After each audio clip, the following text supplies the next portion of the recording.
श्री स्वामी समर्थ. नमस्कार. मी प्राध्यापिका सोनाली देशमुख आपणा सर्वांचे प्रवास गीतेचा शोध स्वतःचा या सिरीजमध्ये स्वागत करते. सर्वप्रथम आभार आपणा सर्वांचे उत्सुकतेने सहभागी झाल्याबद्दल. कुठल्याही कार्याच्या सुरुवातीला मनाची स्थिरता आणि गुरुकृपेचा आशीर्वाद असेल तर ध्येयपूर्ती नक्कीच साध्य होते. म्हणून मी नूतनताईंना विनंती करते त्यांनी ओंकार व प्रार्थना घ्यावी. थँक्यू. श्री स्वामी समर्थ. आपण सर्वप्रथम ओंकारने सुरुवात करूया. 3 वेळा ओंकार घेऊया.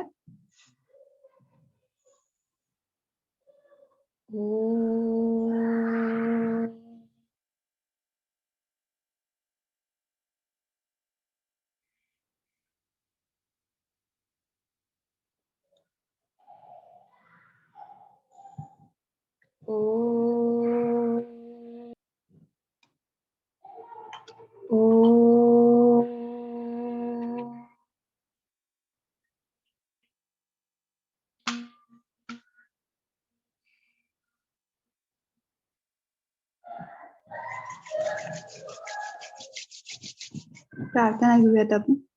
गुरुर ब्रह्मा गुरुर्विष्णू गुरुर्देव महेश्वरा गुरुर साक्षात परब्रह्म तस्मै श्री गुरवे नमः. वासुदेव सुतं देवं कंस चाणूरमर्दनं देवकी परमानंदं कृष्णं वंदे जगद्गुरुं. श्रीमद् भगवद गीता. कापर्ण दोषापहत स्वभावः पृच्छामि त्वां धर्म समुढचेताः यच्छ्रीहस्तान् ब्रह्मभिर तन्मे स्थित्रेऽहं शाम माम त्वां प्रपन्नम. ह्या शिष्य अर्जुनाच्या प्रश्नाला गुरु रूपात भगवान श्रीकृष्णाने केलेला उपदेश म्हणजे श्रीमद् भगवद गीता. या ग्रंथातून श्रीकृष्णाने अर्जुनाला जीवनातील विविध टप्पे आणि प्रसंगांबद्दल मार्गदर्शन केलेले आहे. संकटात अडकलेल्या, मार्गहीन अथवा अपयशाने खचलेल्या लोकांसाठी या ग्रंथातील उपदेश प्रेरणादायी ठरतात. हजारो वर्षांपूर्वी साकार झालेल्या या ग्रंथात आजही लोकांना मार्गदर्शन आणि प्रेरणा देण्याचे दिव्य सामर्थ्य आहे. यासाठीच जाणून घेऊया या भगवद गीतेचे मानवी जीवनातील योगदान. प्रवास गीतेचा शोध स्वतःचा. आजच्या ह्या प्रथम भागात प्राध्यापिका जयश्रीताई आपल्याला गीतेचा पूर्वाभ्यास म्हणजेच भगवद्गीतेचा इतिहास व पूर्वसंकल्पना सांगणार आहेत. मी जयश्रीताईंना विनंती करते की त्यांनी आपल्या मार्गदर्शनास सुरुवात करावी. श्री स्वामी समर्थ. आजपासून आपण एक नवीन यात्रा सुरू करणार आहे. एक नवीन प्रवास सुरू होणार आहे आपला, आणि तो आपला प्रवास आहे प्रवास आहे भगवद्गीतेचा शोध स्वतःचा. तर शक्यतो आणि ह्या सेशनच्या माध्यमातून आपल्या सगळ्यांना गीता ऐकण्याची, हा प्रवास अनुभवण्याची इच्छा प्रत्येकाच्या मनात निर्माण होणार आहे. तर शक्यतो बहुतांश लोकांना असा प्रश्न पडतो की काय आहे भगवद्गीता? विश्वातल्या सगळ्या ग्रंथांमध्ये याला सर्वश्रेष्ठ मान्यता का प्राप्त झाली आहे? जसं सर्व वेदांमध्ये, उपनिषदांमध्ये, ब्रह्मसूत्रांमध्ये जे तत्वज्ञान मांडले आहे, त्या तत्वज्ञानाचा अर्क हा गीतेमध्ये उतरला आहे. गीता ही अशी धेनू आहे की जिच्या दुधामध्ये या सर्व तत्वज्ञानांचा अर्क उतरला आहे. जसे भगवद्गीता जशी गंगा पवित्रतेचं प्रतीक आहे, गोमाता आपल्या देशाच्या करुणामय भावनेचं प्रतीक आहे, तशी गीता ही ज्ञानाचं प्रतीक आहे. जसं की एखादी संस्था चालविण्यासाठी काही नियमांची गरज असते, एखादा देश चालविण्यासाठी त्या देशाचं एक संविधान असतं, अगदी तसंच ही सृष्टी चालविण्यासाठी एक संविधान आहे, आणि त्या संविधानालाच भगवद्गीता असं म्हटलं आहे. भगवद्गीता हा सामान्य ग्रंथ नाही, तर मानवी जीवनाचं हे एक संविधानच आहे. भगवद्गीता केवळ आपल्या भारतातच वाचली जात नाही, तर देश विदेशात संपूर्ण विश्वामधल्या लोकांनी ह्या ग्रंथाची मान्यता प्राप्त केली आहे. बाहेरील देशांमध्ये जर आपण बघितलं तर बाहेरच्या देशातील कॉलेजेसमध्ये भगवद्गीता हा क्रेडिटेड कोर्स आहे, कारण त्यांना एक गोष्ट नक्कीच समजली आहे की ज्ञानाशिवाय जीवनाची दिशा बदलू शकत नाही. आणि जर आपल्याला आपल्या जीवनाची दशा बदलायची असेल तर सर्वप्रथम आपल्याला आपल्या जीवनाची दिशा बदलायला हवी. तर ह्याबाबत मी तुम्हाला एक छोटीशी गोष्ट सांगणार आहे की भगवद्गीता का महत्वाची आहे. तर एक खेडेगावात एक शेतकरी कुटुंब होतं. त्या कुटुंबात एक मुखिया होते, त्यांचं नाव रामदास होतं. आणि ते गीता नेहमी वाचायचे आणि इतर लोकांना पण भगवद्गीता वाचण्यासाठी प्रेरित करायचे. एक दिवस त्यांचा नातू त्यांना म्हणतो की आजोबा, तुम्ही प्रत्येकाला सांगता की भगवद्गीता वाचायला हवी आणि भगवद्गीता वाचण्याने आपल्या जीवनातलं आपलं जीवनच बदलून जातं. तर मग तुम्ही मला सांगा की भगवद्गीता वाचल्याने कसं काय जीवन बदलतं. मी तर किती दिवस झालो ही भगवद्गीता वाचतोय, पण मला तर काहीच कळत नाही. यावर आजोबा थोडा वेळ थांबले आणि त्यांनी विचार केला आणि त्यांनी नातवाला एक काम सांगितलं. त्यांच्या समोर एक मळकट म्हणजे खराब झालेली अशी टोकरी होती, ती घे आणि नदीतून ती टोकरी भरून पाणी घेऊन समोर एक रिकामं रांजण होतं, ते त्यांनी त्याला भरायला सांगितलं. नातवाने पण अगदी तसंच केलं जसं त्यांच्या आजोबांनी सांगितलं. पण रात्र झाली तरी पण ते रांजण काही भरले नाही. नातवाने आजोबांना सांगितले की मी सकाळपासून हे रांजण भरण्याचा प्रयत्न करतोय, पण हे काही रांजण भरत नाहीये. त- भरण्याचा प्रयत्न करतोय पण हे रांजण काही भरत नाहीये. तर मग त्या टोकरीला जे छिद्र असल्यामुळे त्या छिद्रातनं ते पाणी वाहून जाते आणि वाहून जाते, सांडून जाते. मी असं करतो की बादलीतनं पाणी आणतो आणि ते रांजण भरतो. यावर आजोबा थांबले, हसले आणि म्हणाले की त्या टोकरीकडे बघ, ती सकाळी कशी होती आणि आत्ता कशी वाटतेय तुला. त्यावर नातू म्हणाला की अगदी तशीच आहे, पण सकाळी होती अ, पण सकाळी होती की पण सकाळी जेवढी खराब होती ती आत्ता तेवढी खराब नाहीये, आता ती स्वच्छ झालीये.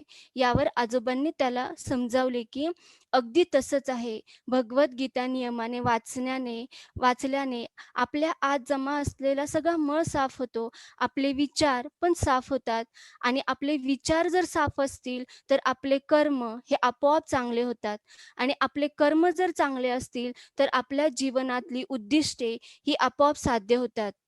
आणि भगवान श्रीकृष्णांनी स्वतः सांगितलं आहे की भगवद्गीतेचं पाठ करणे, वाचन करणे, ऐकणे, सांगणे, नुसते वाचन करणे नाही, तर ती आपल्या आयुष्यात तिचं इम्प्लिमेंटेशन करणे, ती उपयोगात आणणे, हीच खरी माझी पूजा आहे. तर बघा, म्हणजे भगवद्गीतेचं खूप महत्त्व आहे आपल्या जीवनात. बघा, आपल्या जीवनात परिस्थिती येते, सिच्युएशन्स येतात, म्हणजेच संसारात ज्या काही घटना घडतात, त्याच्यापासून सुख किंवा दुःख येत नाही, परंतु आपल्या मनाची स्थिती म्हणजे आपली जी मनस्थिती आहे, ती त्या सिच्युएशन्समधून एकतर सुखाचा अनुभव करते किंवा दुःखाचा अनुभव करते. सुखी परिस्थिती किंवा दुःखी परिस्थिती येत नाही.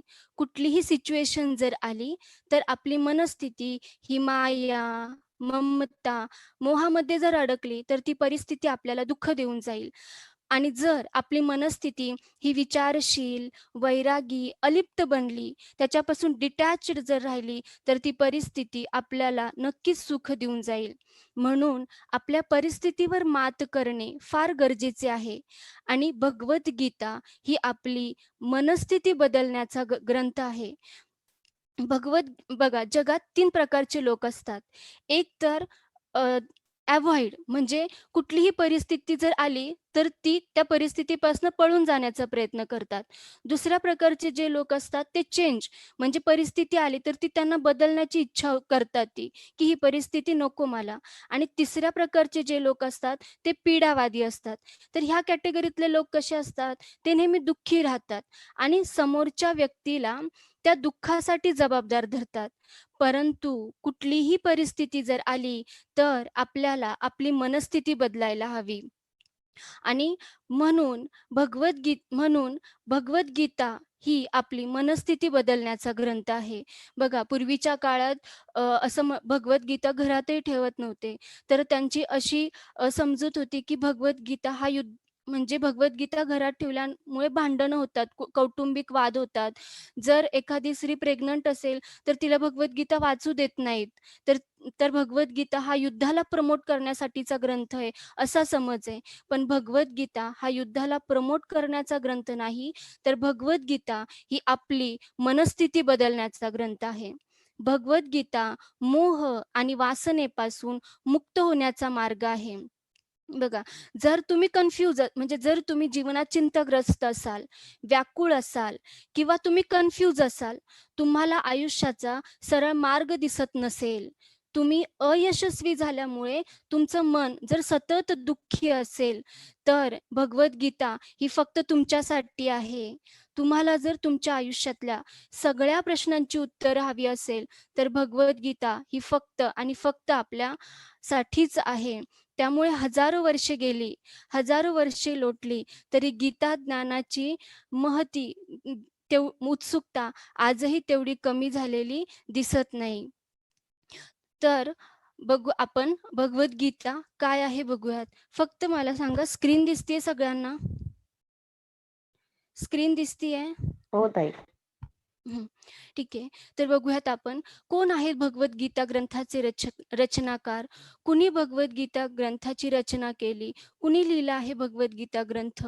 तर भगवद्गीता ह्या ग्रंथाच्या रचनेची एक सुंदरशी छोटी गोष्ट आहे. तर भगवद्गीता ग्रंथाची रचना भगवान वेदव्यास यांनी केली. असं म्हणतात, भगवान वेदव्यास जेव्हा गहन अशा साधनेतून, ध्यानातून बाहेर आले, तेव्हा त्यांनी 1 करोड श्लोकांची रचना केली. आणि त्या 1 करोड श्लोकांमधून 1 लाख श्लोकांची एक शृंखला तयार झाली. आणि त्या 1 लाख श्लोकांना महाभारत असे म्हणतात. तर भगवान व्यासांनी सांसारिक लोकांच्या उद्धारासाठी त्यांच्यासाठी या ग्रंथाची रचना तर केली, पण त्यांना असा प्रश्न पडला की हा असा पवित्र ग्रंथ शिष्यांना कसा शिकवायचा आणि त्यांच्याद्वारे सगळ्या जगात याचा प्रचार कसा करायचा. तर हा ग्रंथ लिहून काढल्याशिवाय काही पर्याय नाही. आणि मग त्यांची वेदव्यासांची ही चिंता साक्षात ब्रह्मदेवांनी ओळखली. आणि मग ते व्यासदेवांजवळ आले आणि त्यांना म्हणाले की तुम्ही श्री गणेशाचे स्मरण करा, ते तुमच्या ग्रंथाचे लेखन कार्य जरूर करतील. त्याप्रमाणे व्यासांनी श्री गणपती बाप्पांचे ध्यान केले आणि तात्काळ श्री गणेशांनी त्यांना दर्शन दिले. आणि व्यासांचे मनोगत जाणून ते म्हणाले की हो, मी होईल तुमचा लेखक, पण माझी एक अट आहे. लिहिताना माझी लेखणी म्हणजे लिहायचा जो पेन आहे त्यांचा, तो एक क्षणभरही थांबता कामा नये. तुम्ही एकसारखे श्लोक एकामागोमाग जर एक सांगितले पाहिजेत. आणि जर तुम्ही अडलात आणि मला जर खोळंबून राहायला लागलं, तर मी यापुढे लिहिणार नाही. मग व्यासदेवांनी थोडा वेळ थांबले. त्यांनी मनात विचार केला की जर हे मला अट घालू शकतात, तर मग मी ह्यांना नाही का अट घालू शकत. मग ते गणेशांना म्हणाले की तुमची अट मला मान्य आहे, पण त्याचबरोबर प्रत्येक श्लोक लिहिताना तुम्ही पण तो समजूनच तो अर्थ लिहिला पाहिजे, अशी माझी पण अट आहे. मग गणपती बाप्पा म्हणाले की ठीक आहे, माझी अट जर तुम्हाला मान्य असेल तर तुमची पण अट मला मान्य आहे. तुम्ही म्हणता त्याचप्रमाणे मी अर्थ लक्षात आणूनच ग्रंथ लिहील. त्याचप्रमाणे व्यासांचं सांगणं आणि गणपती बाप्पांचं लिहिणं सुरू झालं. गणपती बाप्पा तर साक्षात विद्येचीच देवता आहे, पण एखादा कठीण श्लोक आला तर तेही जरा विचारात पडत आणि थांबत. मग त्या संधीचा फायदा घेऊन व्यासमुनींनी कितीतरी नवीन श्लोकांची रचना केली आणि अशा रीतीने भगवद्गीता पूर्ण झाली. तर आता भगवद्गीता ग्रंथ कुणी लिहिला हे आपल्याला कळालं. फक्त 1 मिनिट थांबा.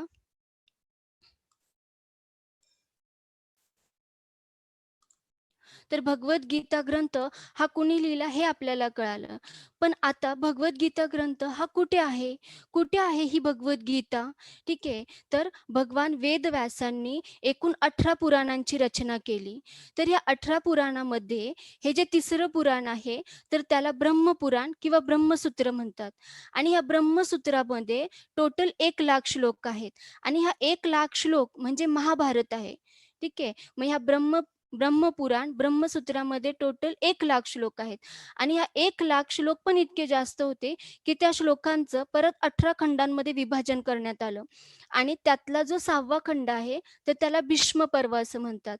आणि त्या भीष्म पर्वात अध्याय 25 ते अध्याय 45 म्हणजे टोटल 18 अध्याय.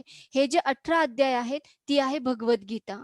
ठीक आहे. मग आतापर्यंत आपल्याला एवढं समजलं की भगवद्गीता ग्रंथाची रचना कुणी केली आहे आणि भगवद्गीता ग्रंथ हा कुठे आहे.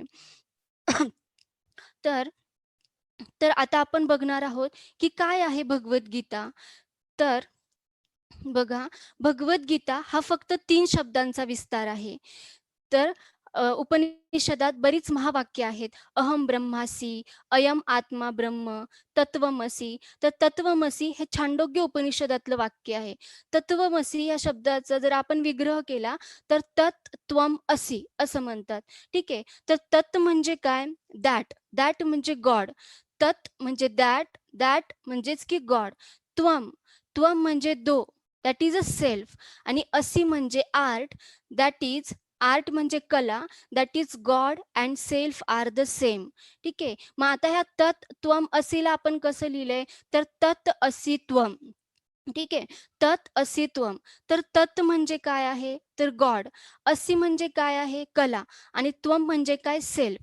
God is equal to self. तर काय आहे भगवद्गीता तर बघा लक्ष द्या. भगवद्गीता म्हणजे ईश्वर आणि मी एकच आहे हे जाणणे म्हणजे भगवद्गीता. काय आहे तर ईश्वर आणि मी एक आहे म्हणजे God is equal to self. ईश्वर आणि मी एकच आहे हे जाणणे म्हणजे भगवद्गीता. तर ह्या भगवद्गीतेमध्ये टोटल 18 अध्याय आहेत आणि 700 श्लोक आहेत. तर अध्याय 1 ते 6 आहे कर्मयोग. अध्याय 7 ते 12 आहे भक्तियोग. आणि अध्याय 13 ते 18 आहे ज्ञानयोग. तर बघा आता हा जो तीन तीन खंडामध्ये म्हणजे 18 अध्यायाचं परत 3 भागामध्ये विभाजन केले. आणि हे 3 भाग परत सेम आहे. तत् त्वम असी. अध्याय 1 ते 6 आहे त्वम. त्वम म्हणजे काय सेल्फ कर्मयोग. अध्याय 7 ते 12 आहे तत् म्हणजे भक्तियोग. भक्तियोग म्हणजेच काय गॉड. आणि अध्याय 13 ते 18 आहे असी. असी म्हणजेच काय तर कला. कला काय आहे ही कला god and self are same म्हणजे ईश्वर आणि मी एक आहे हे जाणणे म्हणजेच भगवद्गीता. तर भगवद्गीतेमध्ये ज्ञान कर्म आणि भक्ती ह्यांचा अपूर्व संगम आहे. ज्ञान कर्म आणि भक्ती ह्यांचा अपूर्व संगम अशी ही भगवद्गीता आहे. तर आता आपण भगवद्गीता काय आहे हे पण पाहिलं. तर आपण आता बघणार आहे की मनुष्य जीवन. मनुष्य जीवन काय आहे तर बघा मनुष्य हा 3 तत्वांपासून बनलेला आहे. तर 3 तत्व कुठली आहेत शरीर. शरीर म्हणजे बॉडी. त्यानंतर आहे मन. मन यानी की माइंड. मन म्हणजे काय की कुठल्याही गोष्टीला रिॲक्ट करणं म्हणजे मन. आणि बुद्धी म्हणजे इंटलेक्ट. म्हणजेच बुद्धी म्हणजे काय की भेदज्ञान. भेदज्ञान टू डिस्क्रिमिनेट आयडेंटिफाय करणं ह्याला आपण काय म्हणणार आहे बुद्धी. तर बघा मनुष्य जीवनच्या आधी एक आय लिहिलंय मी. मनुष्य जीवनच्या आधी बघा आय आहे. आय म्हणजेच काय सोल एनर्जी आत्मा म्हणजेच एक शक्ती जी की आपल्या मनुष्य जीवनात तुमच्या माझ्यामध्ये सगळ्यांच्या मध्ये एक एनर्जी आहे एक शक्ती आहे. ठीक आहे. तिला आपण म्हटलंय सोल एनर्जी किंवा आत्मा. आता हे मनुष्य जीवन हे जे 3 तत्वांपासून बनले शरीर मन बुद्धी. तर बघा शरीराचे परत 2 पार्ट आहेत. पहिला आहे 5 ज्ञानेंद्रिये आणि 5 कर्मेंद्रिये. ठीक आहे. तर 5 ज्ञानेंद्रिय म्हणजे काय तर ऑर्गन्स ऑफ परसेप्शन. म्हणजेच आपण ह्या ज्ञानेंद्रियां थ्रू आपल्या बुद्धीमध्ये डेटा स्टोअर करतो. मग आता कुठली आहेत ही 5 ज्ञानेंद्रिये? तर डोळे, नाक, कान, जीभ, स्पर्श. म्हणजे जो इंटेक आपण घेतो, ज्या आपण ज्ञान ग्रहण करतो किंवा कुठल्याही गोष्टीबद्दल जे ज्ञान आहे ते फक्त ह्या 5 ज्ञानेंद्रियांमुळे समजू शकतं. तर डोळे, नाक, कान, जीभ, स्पर्श हे झाले 5 ज्ञानेंद्रिये. त्यानंतर आहे 5 कर्मेंद्रिये. कर्मेंद्रिय म्हणजे काय? Organs of action. जे ज्ञान आपल्या बुद्धीमध्ये सेव्ह झाले त्या त्या ज्ञाना थ्रू, म्हणजे ह्या ज्ञानेंद्रियांनी जे ज्ञान घेतलंय ते ज्या इंद्रियां थ्रू आपल्याकडनं कर्म घडतं ते आहेत 5 कर्मेंद्रिये. तर कुठली कर्मेंद्रिय आहेत? तर वाणी, हात, पाय, प्रजनन, उपस्थ आणि निष्कासन किंवा गुदा हे 5 आहेत कर्मेंद्रिय, म्हणजे ऑर्गन्स ऑफ ॲक्शन. तर बघा आता शरीर समजले, की शरीराचे 2 पार्ट पाहिले आपण, 5 ज्ञानेंद्रिय आणि 5 कर्मेंद्रिय. मन काय आहे? तर कुठल्याही गोष्टीला रिॲक्ट करणं म्हणजे मन. आणि बुद्धी म्हणजे काय? की ती ओळखते, ती भेद ज्ञान करते, ती डिस्क्रिमिनेट करणं म्हणजेच काय? बुद्धी. तर बघा आता बुद्धीचे परत 2 पार्ट आहे. एक आहे स्थूल बुद्धी म्हणजे ग्रॉस इंटलेक्ट आणि दुसरी आहे सूक्ष्म बुद्धी म्हणजे सटल इंटलेक्ट. तर स्थूल बुद्धी जी आहे तिचं काम काय आहे? तर चांगलं वाईट ह्याच्यामध्ये भेद करणं, शुभ काय आहे, अशुभ काय आहे, पुण्य काय आहे, पाप काय आहे, अकर्ता, कर्ता. अकर्ता कर्ता म्हणजे काय? की कुठलंही काम जर आपण केलं आणि आपल्याला जर ॲप्रिसिएशन मिळालं, म्हणजे कुणी म्हटलं, "अरे वाह! किती छान काम केलंय." तर आपल्याला लगेच कर्तेपणाची भावना निर्माण होते, म्हणजे कर्ता. पण एखाद्याला वाटलं, "नाही मी केलं, ठीक आहे." म्हणजे अकर्ता येतो. कर्ता, अकर्तापणाची भावना. त्यानंतर निष्काम, सकाम भावना, की कुठल्याही कामाच्या मागे त्याच्यामागे काहीतरी आशा असणं, म्हणजे सकाम भावना, निष्काम भावना. हे ज्याला भेद आहे, हे ज्याला कळतं त्याला आपण काय म्हणणार आहे? स्थूल बुद्धी. ठीक आहे. मग स्थूल बुद्धीमध्ये आपण काय, स्थूल बुद्धी ही काय आयडेंटिफाय करते? चांगलं वाईट, शुभ अशुभ, पुण्य पाप, कर्ता अकर्ता कर्ता, निष्काम आणि सकाम भावना. तर बघा आता इथे स्क्रीनमध्ये तुम्हाला दिसत असेल, जे ग्रीन आहे म्हणजे जे चांगल्या गोष्टी आहे, चांगलं, शुभ, पुण्य, अकर्ता, निष्काम, त्याला हृदय असं म्हटलंय. ठीक आहे. आणि ज्या वाईट गोष्टी आहेत म्हणजे रेड नी मार्क केलेल्या वाईट, अशुभ, पाप, कर्ता, सकाम भावना ह्याला कुबुद्धी म्हटलंय. ठीक आहे. आता हे झालं स्थूल बुद्धीचं काम. तर सूक्ष्म बुद्धीचं काम काय आहे? Subtle intellect. तर आत्मा, जड ह्याच्यामध्ये भेदज्ञान करणं. शाश्वत काय आहे? क्षणिक सुख काय आहे? शाश्वत सुख काय आहे? नित्य काय आहे? अनित्य काय आहे? चेतन काय आहे? अवचेतन काय आहे? सत्य, असत्य ह्याच्यामध्ये ज्याला भेद ज्ञान होतं त्याला म्हटलंय प्रज्ञा. ठीक आहे. आणि हे कोण आयडेंटिफाय करतं? तर सूक्ष्म बुद्धी. ठीक आहे. मग बघा बुद्धीचे 2 पार्ट कुठले आहे? तर स्थूल बुद्धी, सूक्ष्म बुद्धी. स्थूल बुद्धीचं काम कळालंय. फक्त आता ह्या चार्टमधलं काय लक्षात ठेवायचं आपल्याला? तर जे ग्रीन मार्क झाले चांगले, शुभ, पुण्य, अकर्ता, निष्काम, ज्या चांगल्या भावना आहेत त्याला हृदय म्हटलंय. आणि जे वाईट आहे, वाईट गोष्टींकडे अट्रॅक्ट होणं, अशुभ गोष्टी, पाप, कर्ता, सकाम भावना त्याला कुबुद्धी म्हटलंय. आणि हे जे ब्लू लाईन मधले आहे ते आहे प्रज्ञा. आता ह्या चार्ट मधनच आपल्याला पुढचा चार्ट आपण बघणार आहे. तर बघा हे जे युद्ध झालं ते कोणामध्ये झालं? तर कौरव आणि पांडवांमध्ये झालं, हो ना? पण आता हे कौरव आणि पांडव कोण आहेत ते आपण बघूयात. तर बघा संपूर्ण महाभारत हे प्रतिकात्मक आहे. म्हणजेच महाभारतात जे कॅरेक्टर्स आहेत, जे पात्र आहेत ते कशाचे ना कशाचं तरी प्रतीक आहेत. ठीक आहे. तर मग बघा धृतराष्ट्र. धृतराष्ट्र हा कशाचं प्रतीक आहे? अज्ञान. आणि गांधारी हे कशाचं प्रतीक आहे? कुबुद्धी. तर धृतराष्ट्र आणि गांधारी ह्यांना मिळून 100 कौरव झाले. ठीक आहे. म्हणजे बघा अज्ञान आणि कुबुद्धीचे काय आहेत? 100 कौरव. तर आपण आधीच्या चार्टमध्ये पाहिलं की 5 ज्ञानेंद्रिय आणि 5 कर्मेंद्रिय. तर बघा 5 ज्ञानेंद्रियांचे 10 अवगुण म्हणजे किती? 50. आणि 5 कर्मेंद्रियांचे 10 अवगुण म्हणजे किती? 50. म्हणजे 50 अधिक 50 काय आहेत हे? 100. ठीक आहे. मग म्हणजे बघा 5 ज्ञानेंद्रियांचे 10 अवगुण म्हणजे आपल्या प्रत्येक जे ज्ञानेंद्रिय आहेत त्याचे 10 कुठले ना कुठले तरी अवगुण आहेत. ठीक आहे. आणि 5 कर्मेंद्रियांचे 10 अवगुण हे झाले 100 कौरव. आता आपण इकडे पांडव बघूयात. पांडव कोण आहे? तर पांडव हे पांडुराजाची मुलं आहेत. तर पांडुराजाला 2 राण्या होत्या. एक कुंती आणि दुसरी माद्री. तर कुंती, पांडुराजा हे कशाचं प्रतीक आहे? ज्ञान, विवेक ह्यांचं प्रतीक कोण आहेत? पांडुराजा. तर कुंती कोणाचं प्रतीक आहे? प्रज्ञा. आपण बघितलं प्रज्ञा मगाशी. प्रज्ञा प्रज्ञा म्हणजे काय? की सूक्ष्म बुद्धी ज्याला ओळखता येते, म्हणजे शाश्वत, क्षणिक, नित्य, अनित्य ह्याला आपण काय म्हटलंय? प्रज्ञा. ठीक आहे. त्यानंतर ज्या स्थूल बुद्धी जे आयडेंटिफाय करते, चांगलं, शुभ भावना असणे, पुण्य काम करणे, अकर्तेपणाची भावना असणे, निष्काम भावना, ह्याला आपण काय म्हटलंय? हृदय. ठीक आहे. आणि बघा गांधारी कशाचं प्रतीक आहे? कुबुद्धीचं. म्हणजे वाईट भावना येणे, अशुभ भावना मनात येणे, पाप करणे, नेहमी ही गोष्ट मी केली करतापणा असणे, सकाम भावना असणे, ही काय आहे? कुबुद्धी. तर बघा, कुंती हे प्रज्ञाचं लक्षण आहे. आणि माद्री हे काय? माद्री ही कशाचं लक्षण आहे? हृदय. हृदय म्हणजे काय? माद्री. तर पांडू आणि कुंती ह्यांना मिळून 3 मुलं आहेत, युधिष्ठिर, भीम आणि अर्जुन. आणि पांडू आणि माद्री ह्यांचे 2 मुलं आहेत, नकुल आणि सहदेव. ठीक आहे. तर बघा आता हे 5 पांडव कशाचे प्रतीक आहेत? तर युधिष्ठिर आहे निष्काम कर्म, म्हणजे जो निष्काम भावनेने कुठलंही कर्म करतो तो आहे युधिष्ठिर. त्यानंतर भीम हे साहसचं प्रतीक आहे. अर्जुन विचारशीलतेचं प्रतीक आहे. नकुल नकुल म्हणजे काय? कधीही व्याकुळ न होणारा, जो नेहमी शांत असा नकुल. आणि सहदेव समर्पणचं प्रतीक आहे. ठीक आहे. म्हणजे हे आहेत 5 पांडव. तर बघा आता हे जे युद्ध झालं, आपण जे युद्ध आपल्याला आतापर्यंत जे युद्ध माहित होतं ते कोणामध्ये झाले? 100 कौरव आणि 5 पांडवांमध्ये. ठीक आहे. आणि हे युद्ध कुठे झालंय? तर कुरुक्षेत्रावरती.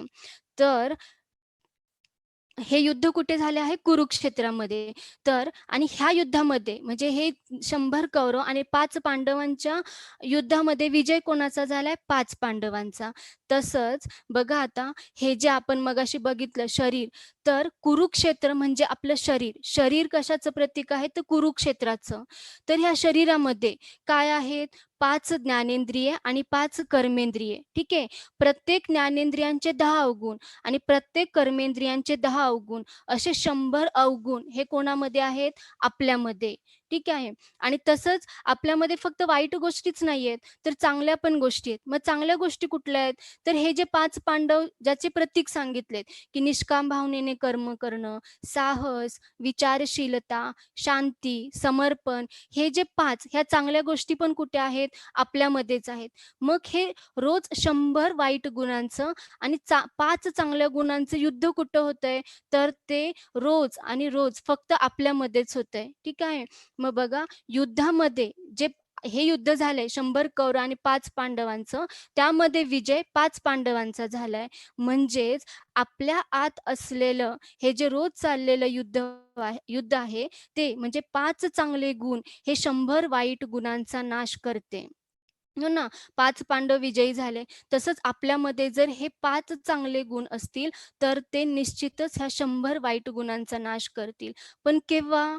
जेव्हा आपल्यासोबत श्रीकृष्ण असतील, भगवान श्रीकृष्ण असतील तेव्हा. मग आता भगवान श्रीकृष्ण कशाचं प्रतीक आहे?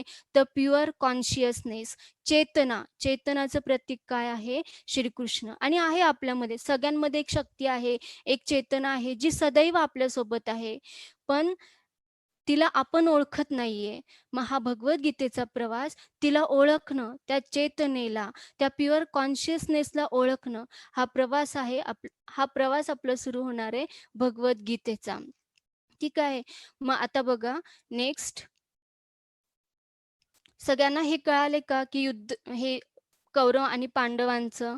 सगळ्यांना आवाज येतोय व्यवस्थित?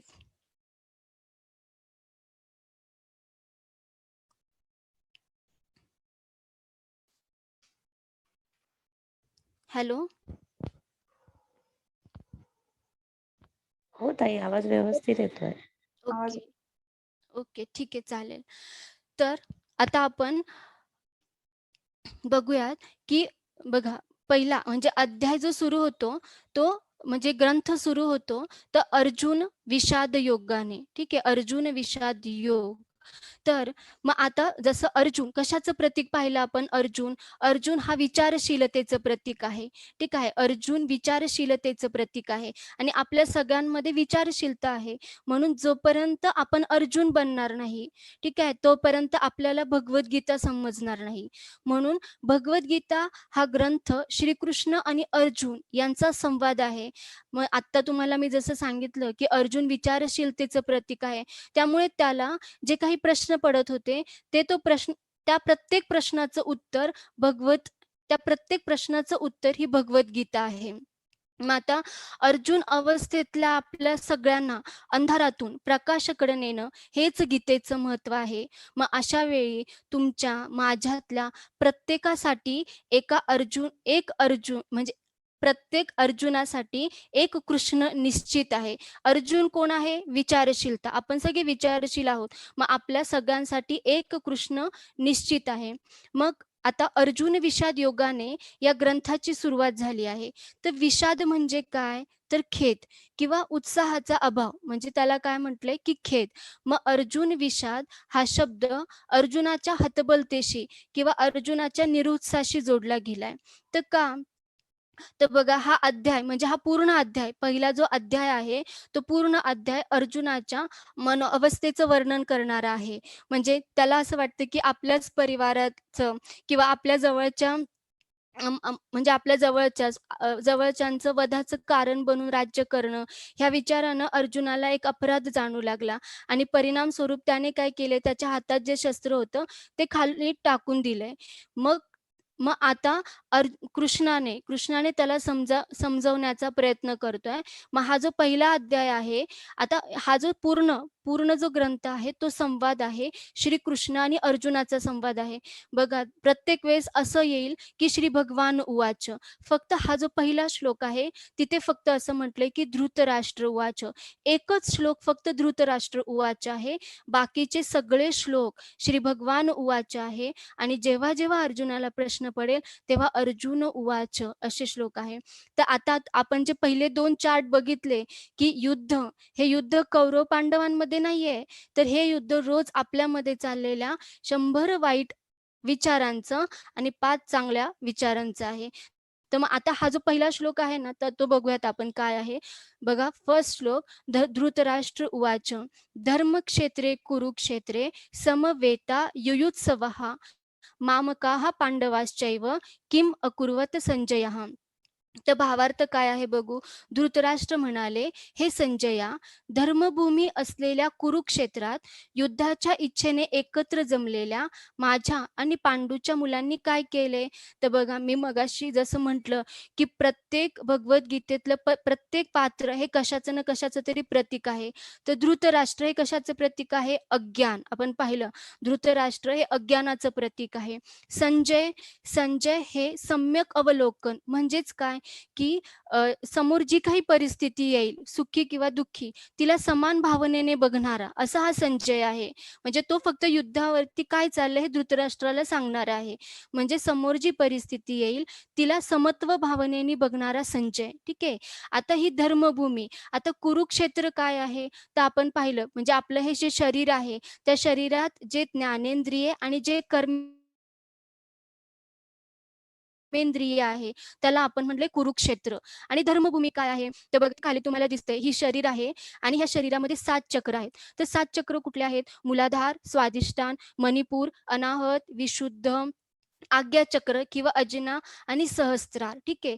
हे 7 चक्र आपल्या प्रत्येकाच्या शरीरामध्ये आहे. म्हणून आपल्या शरीराला धर्मभूमी असं म्हटलंय. ठीक आहे. मग ही धर्मभूमी असलेल्या कुरुक्षेत्र काय सांगितलं की 5 कर्मेंद्रिय आणि 5 ज्ञानेंद्रिय. ठीक आहे.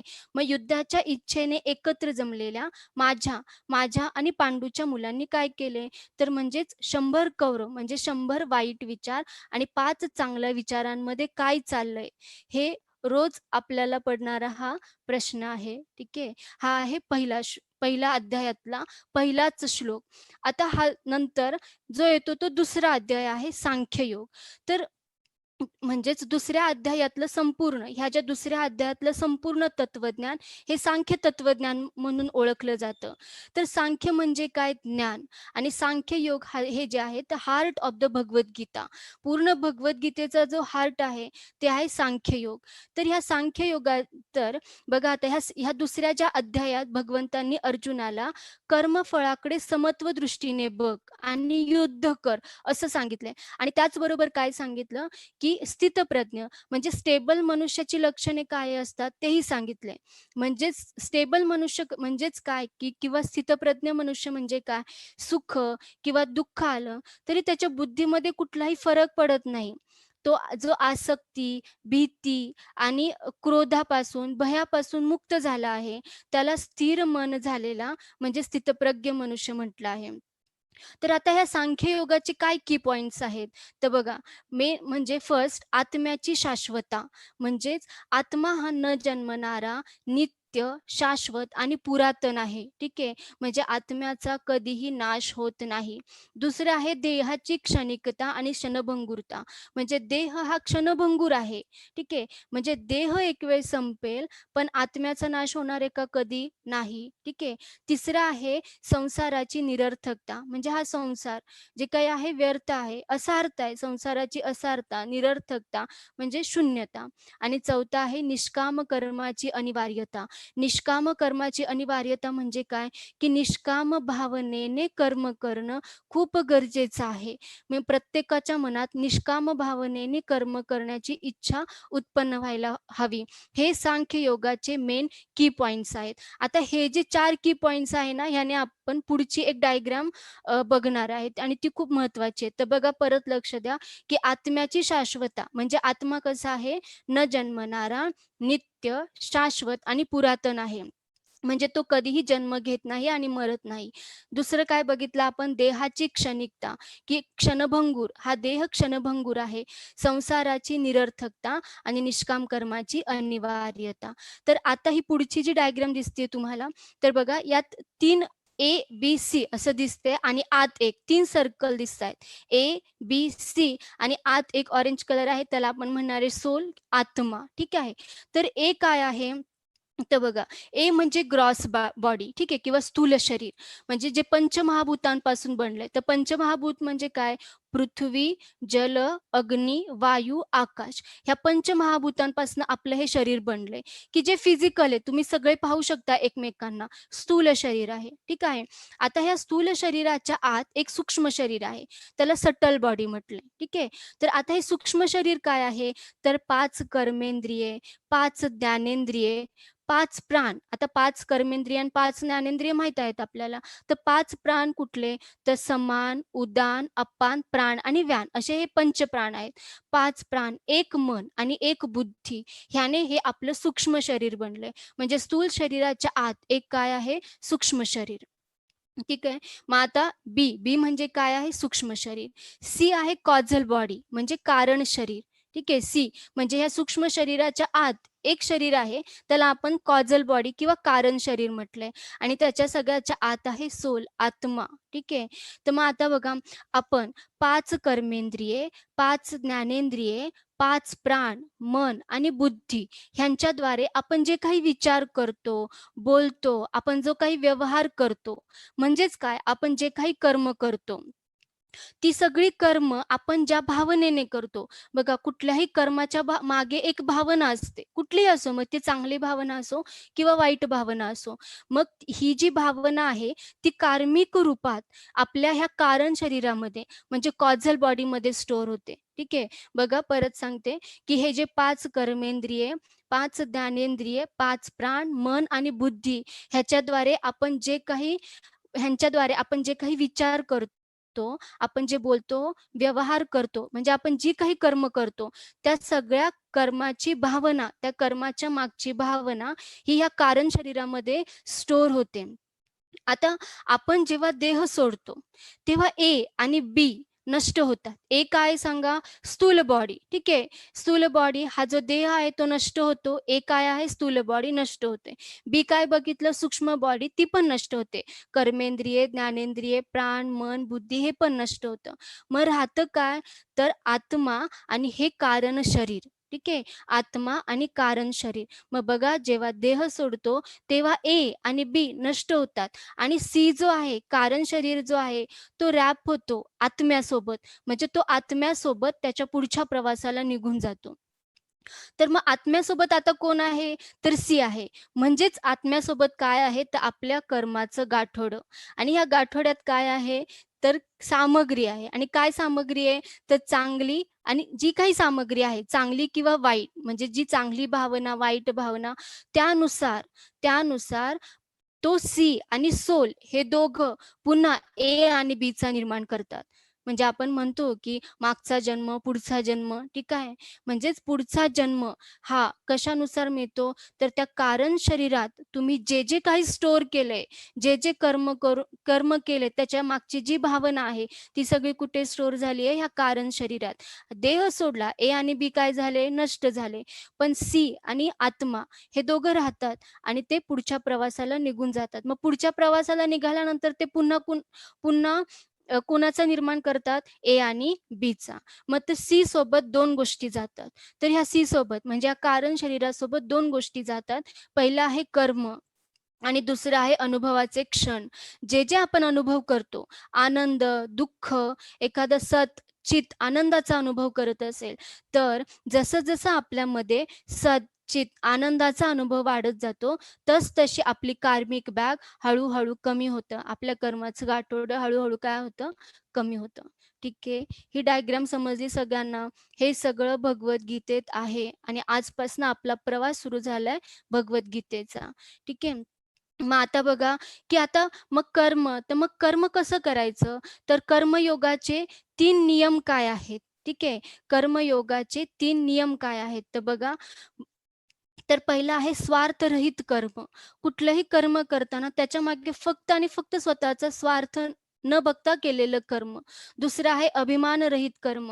म्हणजे कुठलंही कर्म केलं, एखादी चांगली गोष्ट झाली तर बघा आपण म्हणतो नाही ही माझ्यामुळेच झाली, मीच केली, म्हणजे आपल्याला अभिमान येतो. तर अभिमानरहित कर्म. आणि तिसरा, असं कर्म नाही केलं पाहिजे, म्हणजेच अभिमान नसला पाहिजे, त्या कर्मामध्ये अभिमान नसला पाहिजे. आणि तिसरं आहे फळ आशारहित कर्म.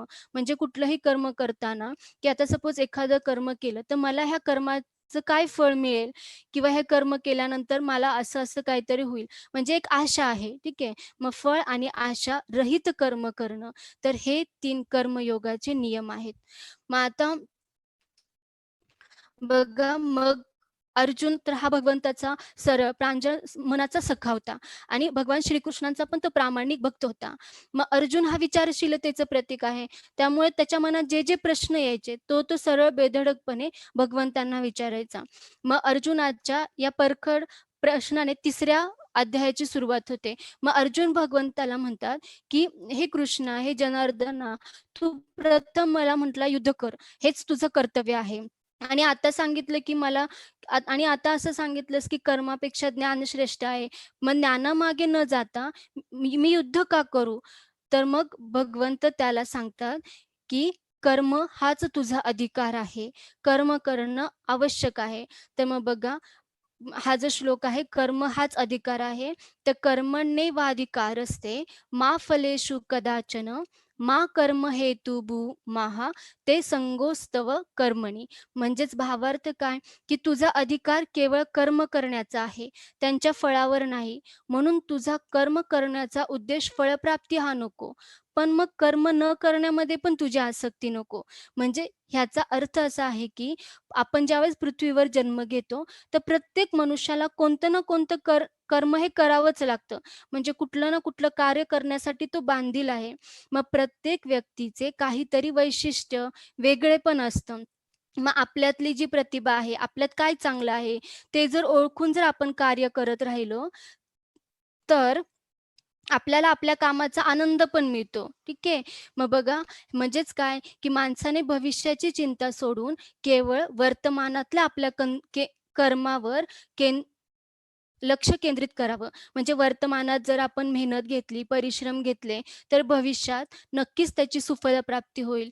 म्हणजेच आता काम केल्यावर भविष्यात आपण सुखी, समाधानी, आनंदी जीवन जगता येऊ शकतं. हाच ह्याचा मेन अर्थ आहे. तर मग आता बघा, की कर्मयोग. कर्मयोगामध्ये यज्ञ कर्म सांगितलंय. ज्ञानेश्वर माऊलींनी पण ज्ञानेश्वरीत बऱ्याचदा यज्ञ कर्म म्हटलंय. तर यज्ञ कर्म म्हणजे काय बघा, तर निष्काम भावनेने केलेलं कर्म. दुसरं आहे, की राग द्वेष रहित केलेलं कर्म. बघा, हे जे 4 रूल आहेत, ते कर्माच्या बाबतीत सगळ्यांनीच अप्लाय करायला पाहिजे. पहिलं आहे निष्काम भावनेने केलेलं कर्म. म्हणजे कुठल्याही कर्माच्या मागे त्याची कुठली भावना नाहीये. सकाम भावना म्हणजे स्वार्थी भावना नाहीये. सेकंड आहे राग द्वेष रहित केलेलं कर्म.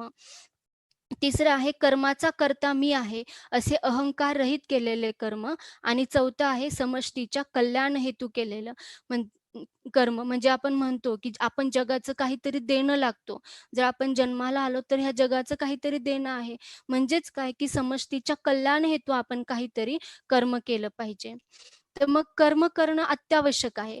म्हणजे बघा, आता ह्या श्लोकाचा अर्थ फार सुंदर आहे, की "नहि कश्चित् क्षणमपि जातु निष्ठस्तु कर्मकृतः कार्यते ह्यवशः कर्म सर्वः प्रकृतीः गुणैः."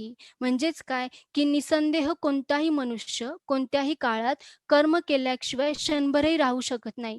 कारण मनुष्य नैसर्गिक गुणांमुळे कर्म करत राहण्यास बाध्य आहे. हो ना, म्हणजे जसं म्हटलं, की पृथ्वीवर जन्म घेतल्यानंतर आपल्याला सतत काही ना काहीतरी म्हणजे कार्य करण्यासाठी आपण बांधील आहे. पण जर आपण आपल्यात काय चांगलं आहे हे ओळखून जर आपण आपलं कार्य करत राहिलो, तर आपल्याला आपल्या आवडीच्या कामात आनंद पण मिळेल आणि आपल्याला त्यात यश पण येईल. म्हणजेच पर्यायाने आपल्याला सुख आणि आनंदाची अनुभूती मनुष्य घेऊ शकतो. तर आता बघा पुढचा आहे श्लोक.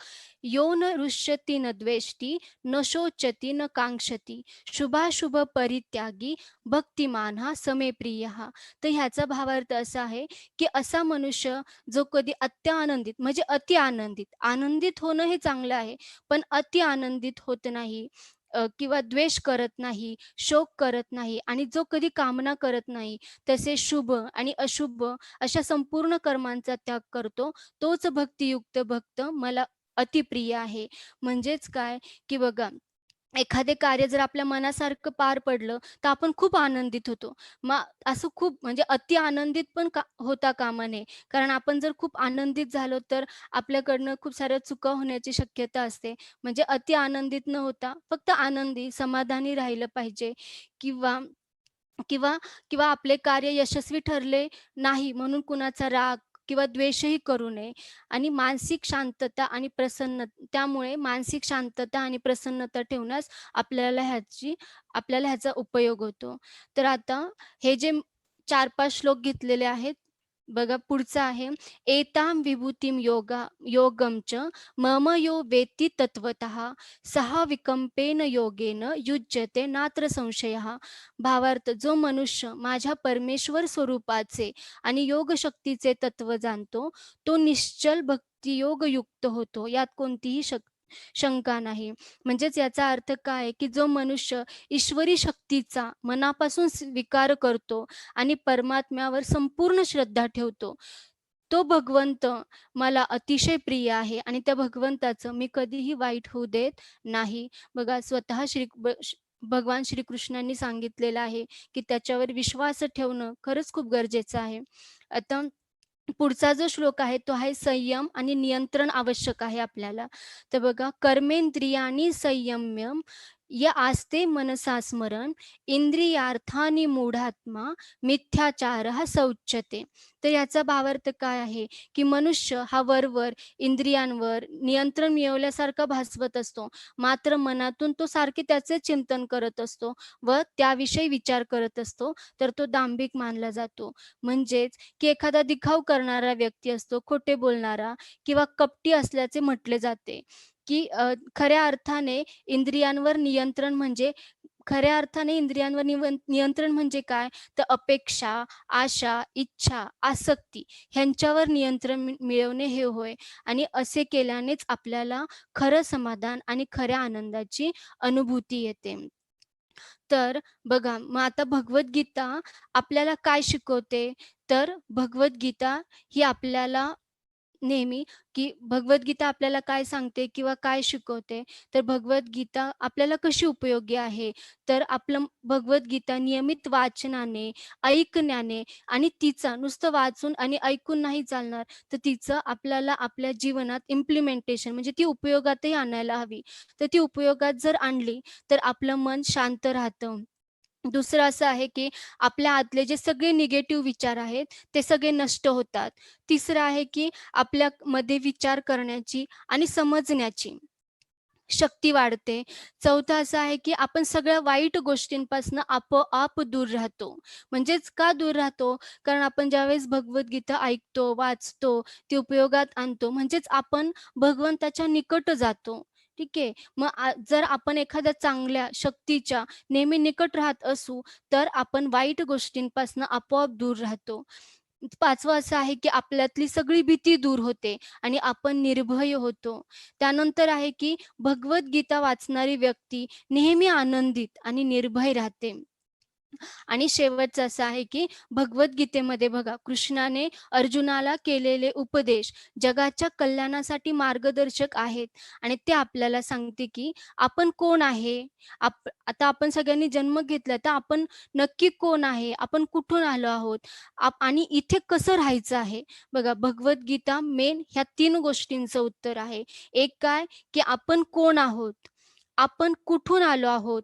आणि आपण इथे कसं राहायचं आहे? आणि एक दिवस आपल्याला कुठे जायचं आहे? ह्या 4 प्रश्नांची उत्तरं आपल्याला आजपासून सुरू होणाऱ्या आपल्या आपल्या भगवद्गीतेच्या प्रवासात सगळ्यांना नक्कीच मिळतील. ठीक आहे. मग बघा हजारो वर्ष लोटली तरी गीता ज्ञानाची महती, त्याची उत्सुकता आजही कमी होत नाहीये आणि म्हणून ह्या ह्या ज्या 4 प्रश्न मी जे आत्ता म्हटलं तुम्हाला, की आपण कोण आहोत? आपण कुठून आलो आहोत? आपल्याला इथे कसं राहायचं आहे? म्हणजे आपण बघितलं, की जसं सुरुवातीला मी सांगितलं, की भगवद्गीता हे एक संविधान म्हणजे सृष्टीवर इथे राहायचं असेल, तर त्यासाठी पण एक संविधान आहे आणि ते संविधान म्हणजे भगवद्गीता आहे. मग आपल्याला इथे कसं राहायचंय आणि आपल्याला कुठं जायचंय?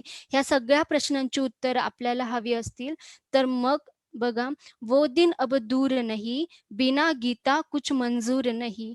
जीवन से तुम भागो मत, गीता की कर लो संगत, भगवत गीता की कर लो संगत." मग आजपासनं आपला सुरू होणारा हा प्रवास शेवटपर्यंत आपण सगळे एकमेकांचे प्रवासी आहोत आणि शेवटपर्यंत आपल्याला ही भगवद्गीता ऐकायची आहे.